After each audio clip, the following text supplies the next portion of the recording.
selamat pagi semuanya. Balik lagi di podcast IID UMK bareng aku Salva Abdillah Ilmadin sebagai host di episode kali ini. Nah, pada kesempatan kali ini kita nanti akan bahas tentang bahasa Inggris untuk pengenalan kearifan lokal. Di sini tentunya aku nggak sendirian ya, kita dibarengi oleh narasumber kita yang luar biasa. Tada! Halo, selamat pagi Mbak Salva. Selamat pagi pemirsa yang budiman. Ya. Di sini kita bareng Dr. Ahdi Riono SSM Hum ya. Ya, oke. Nah, Gimana? mungkin bisa untuk menyingkat waktu kita langsung aja ya, Sir ya. Karena di sini aku punya beberapa pertanyaan tentang tema kita. Langsung saja, yang pertama yaitu menurut Pak Hadi, Dr. Hadi, apa yang dimaksud dengan kearifan lokal dan mengapa penting mengenalkan kearifan lokal kepada dunia internasional? Ya, oke. Makasih Mbak Salva. Ya, Mbak Salva dan teman-teman pemirsa yang budiman. Kita selama ini sering mendengar kata-kata itu ya, kata-kata kearifan lokal ya. Sebetulnya apa sih kearifan lokal? Itu kan kalau kita lihat dari akar katanya kan terdiri atas dua kata ya. Iya, betul. Kearifan dan lokal ya kan. Kalau dalam bahasa Inggrisnya kearifan apa? Wisdom, lokal itu local. Nah, jadi local wisdom. Nah, tentu kalau kita melihat dari kata kearifan artinya sesuatu yang sudah menjadi pemahaman umum masyarakat tertentu tentang norma, nilai-nilai, keyakinan, ya, kepercayaan, ya, yang nilai-nilai, keyakinan, norma, kepercayaan itu digunakan untuk menjalani kehidupan sehari-hari dan mengikat semua anggota masyarakat di situ. Nah, itu namanya kearifan. Nah, lokal tentu berdasarkan prinsip-prinsip yang diyakini masyarakat setempat. Nah, jadi masyarakat punya keyakinan yang mungkin berbeda dengan masyarakat yang lain. Sehingga kalau kita mengatakan kearifan lokal berarti ini terkait dengan apa yang diyakini, dipercayai, yang itu menjadi nilai-nilai, norma, ya, aturan, ya, untuk mengikat semua anggota masyarakat di situ dan digunakan untuk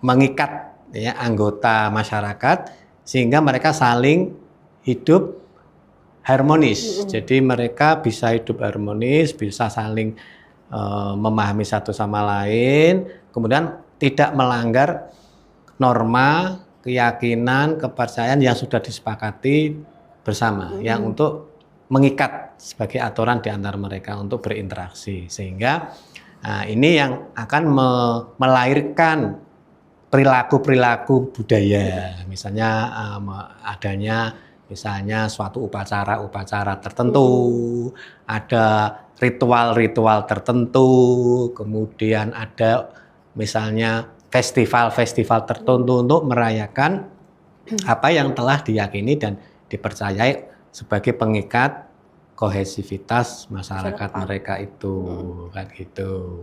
Oke, cukup panjang ya. Dari kearifan lokal sendiri. Terus yang tadi, Sir, mengapa penting mengenalkan kearifan lokal kepada dunia internasional?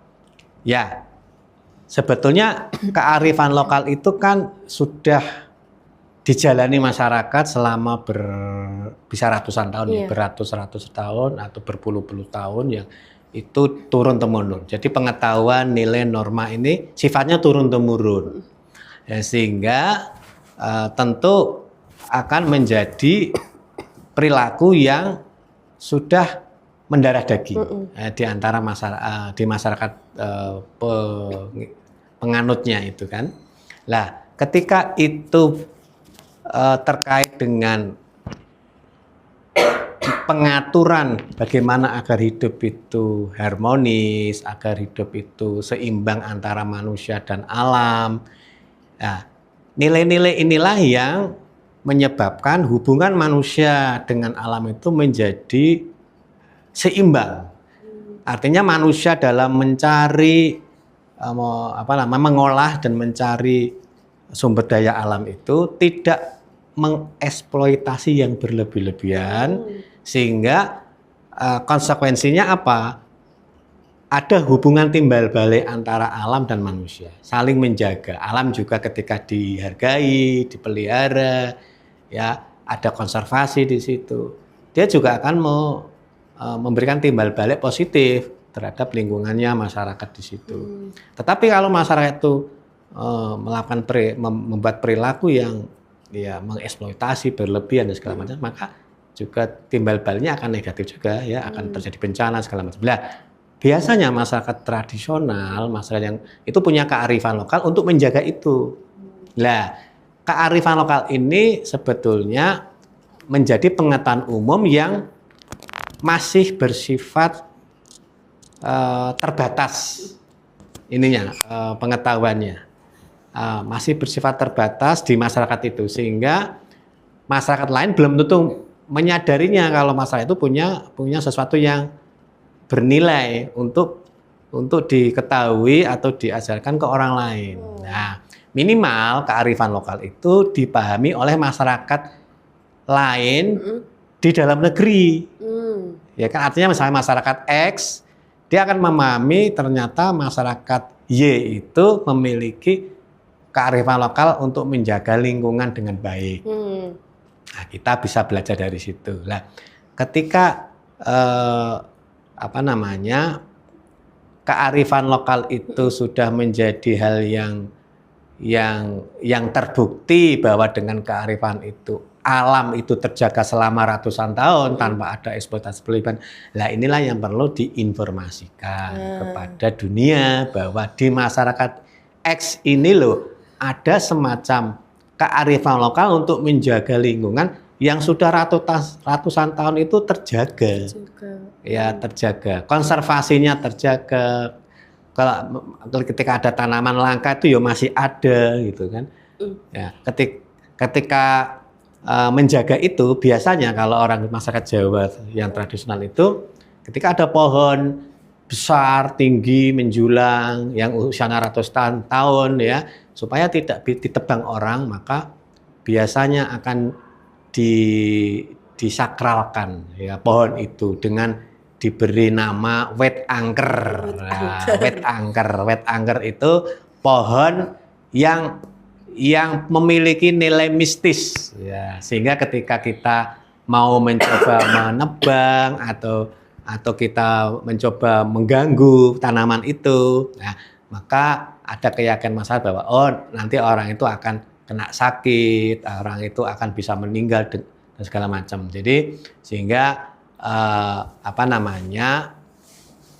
unen-unen atau ungkapan seperti itu yang akhirnya orang itu tidak berani mengganggu pohon itu tadi, ya kan gitu.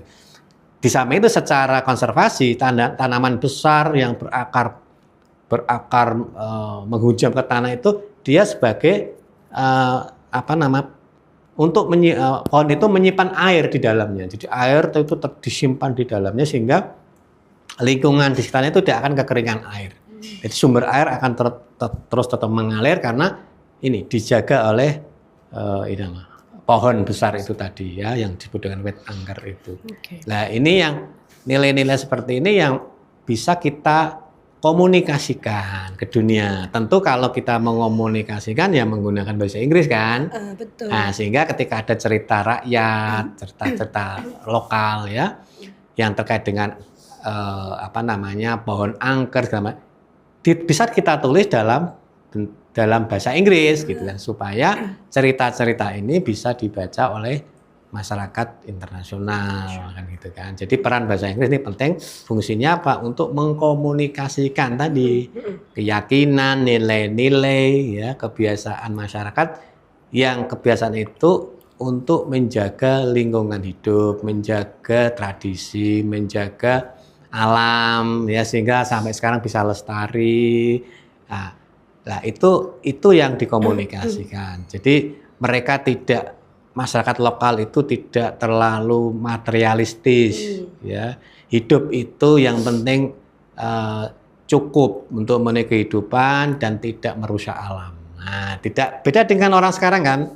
Nah, orang itu kan lebih tamak ya. Wah, jadi lebih tamak sehingga eksploitasi besar-besaran tapi tidak peduli dengan yang namanya ya keberlanjutan ya atau sustainability. Jadi sustainability-nya itu tidak dijaga keberlanjutannya itu. Yang penting hari ini saya dapat, dia nggak menjaga untuk anak cucu ke depan apalah. Orang tradisional, masyarakat tradisional itu berpikir sampai ke depan. Jangan sampai saya menghabiskan alam ini ya, merusak alam ini yang nanti akibatnya anak cucu saya nanti mengalami penderitaan. Dia nggak mau seperti itu. Nah, nilai-nilai yang sekarang sudah hilang di dunia secara umum saat ini, karena dunia umum saat ini kan lebih didominasi ideologi ya atau prinsip-prinsip kapitalisme ya kan, dieksploitasi besar-besaran untuk mendapatkan kapital ya, modal uang segala macam ya kan, tanpa melihat keberlanjutan atau sustainability dari alam itu.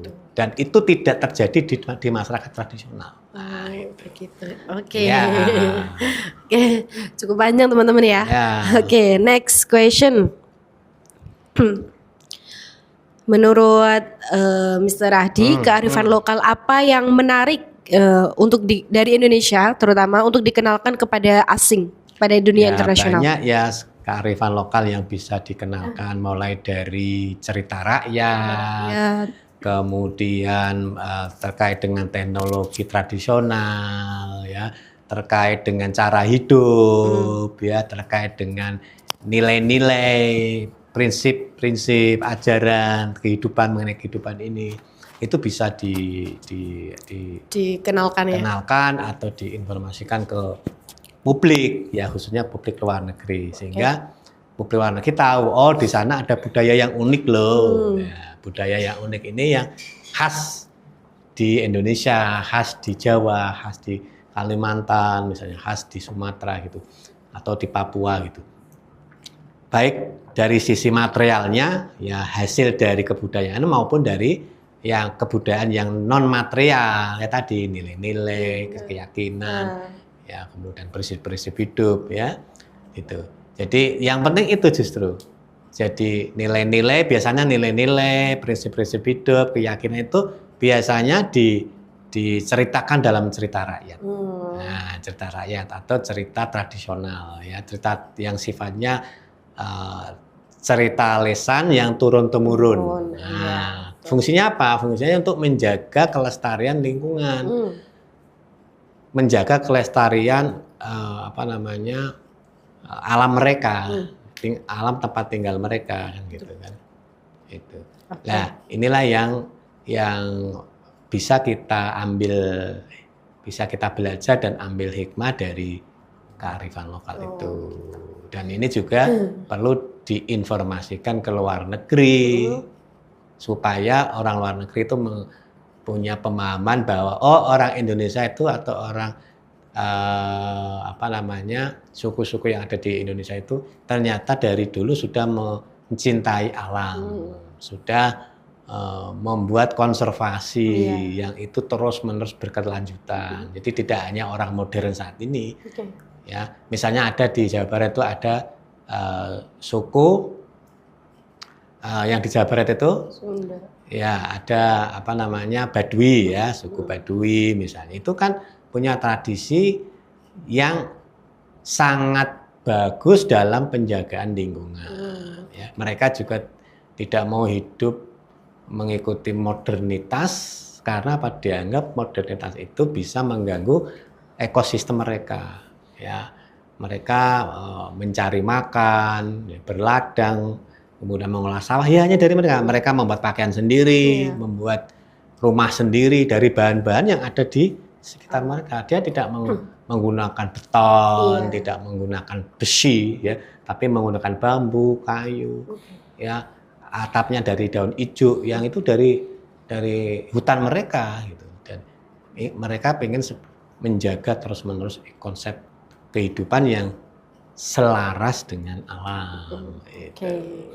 Itu ya teman-teman ya. Jadi sebenarnya tuh kearifan lokal tuh juga nggak semuanya tuh tentang kayak alam gitu ya, Jadi banyak banget seperti makanan tradisional kita, terus pakaian tradisional dari Indonesia yang bisa kita kenalkan kepada kancah internasional gitu ya, Ya itu produk budaya yang terkait dengan material. Nah, tadi kan ada non material. Ya kalau material bisa produk budaya bisa berwujud pakaian, ada pakaian tradisional, kemudian ada wujud makanan tradisional, minuman, alat musik gitu, kemudian alat-alat musik yang sifatnya tradisional, rumah, ya kan?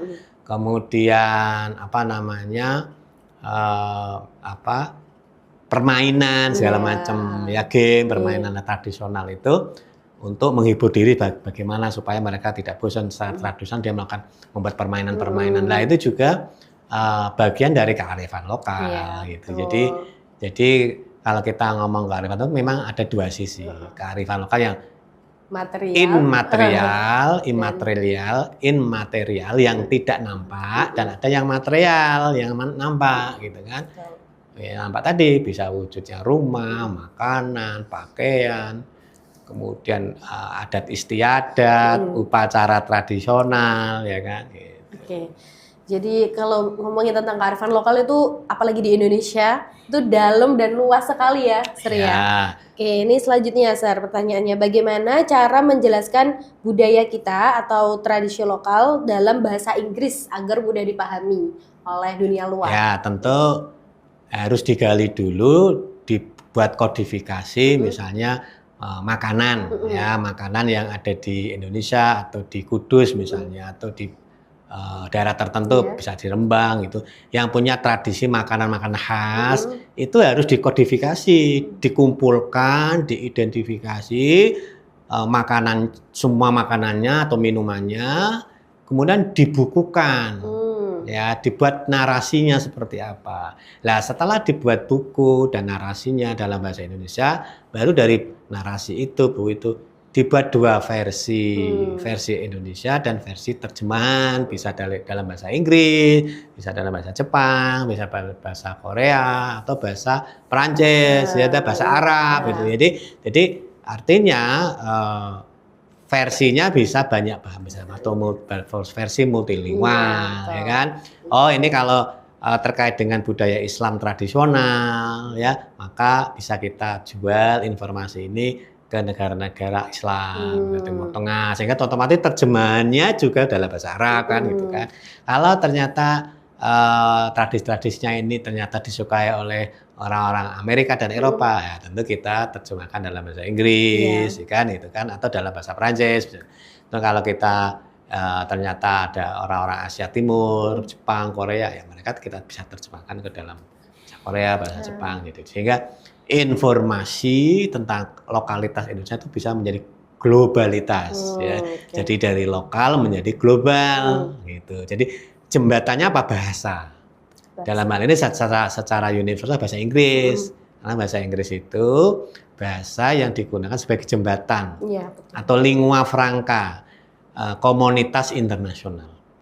Bahasanya apapun itu kalau pakai bahasa Inggris banyak yang tahu, banyak yang paham. Tapi kalau dengan bahasa selain bahasa Inggris sekarang itu ya ada yang paham, tetapi tingkat kepahamannya dan jumlah penuturnya yang paham itu lebih kecil dari bahasa Inggris. Karena bahasa Inggris kan lebih mengglobal, mendunia, sehingga hampir semua negara itu belajar bahasa Inggris, walaupun bukan bahasa karena ini sebagai bahasa internasional yang paling dominan. Karena bahasa internasional itu ada banyak. Ya, ada bahasa Perancis, bahasa Arab, bahasa Cina, Mandarin atau Cina, ya. Kemudian ada bahasa Jerman segala macam.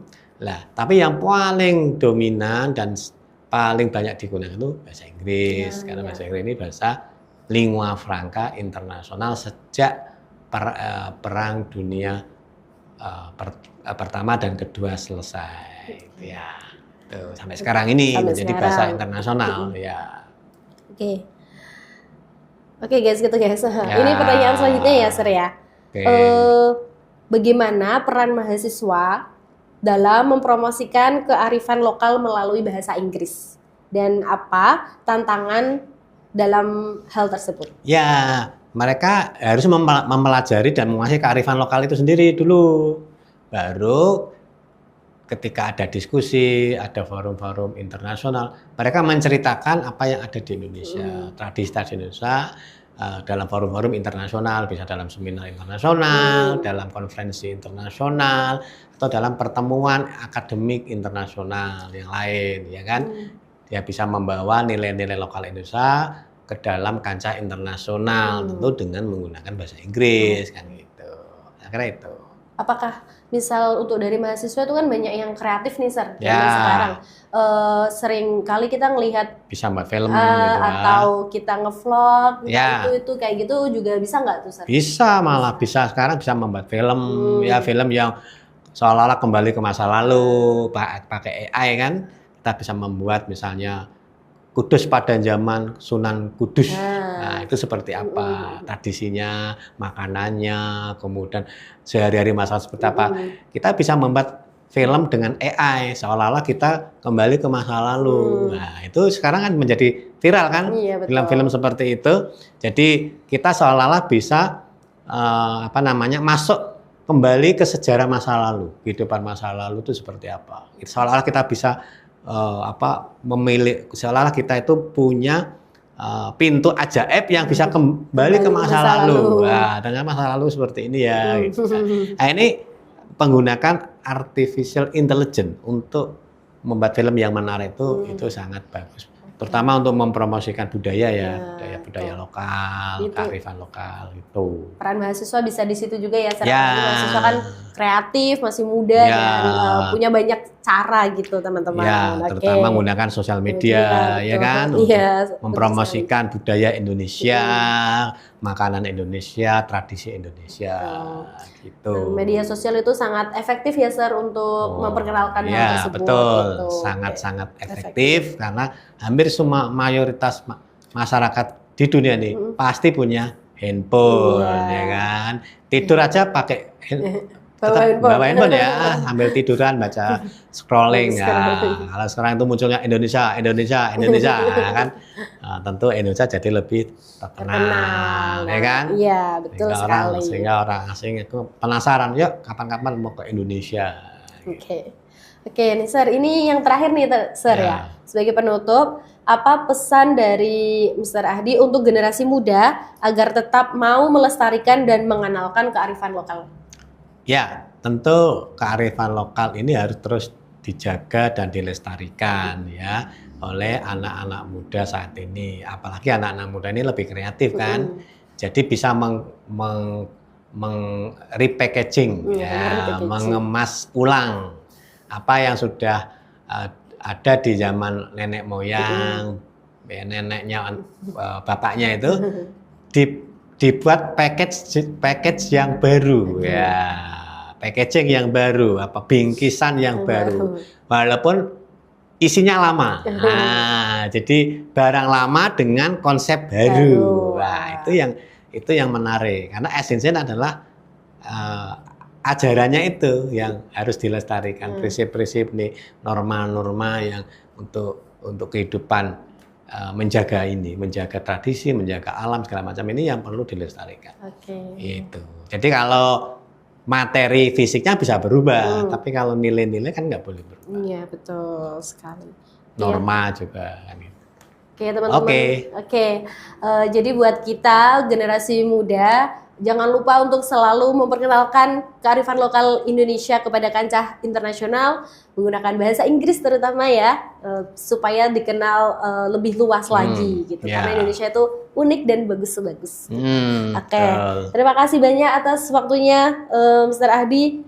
Terima kasih. Thank you so much for your time and ilmunya udah sharing-sharing dari hasil diskusi kita ini tadi. Kita bisa belajar bahwa bahasa Inggris bukan hanya sekedar bahasa internasional juga, tapi juga dapat menjadi sarana untuk memperkenalkan kearifan lokal dan budaya kita kepada dunia. Semoga pembahasan ini bisa memberikan wawasan dan juga inspirasi kepada kita generasi muda.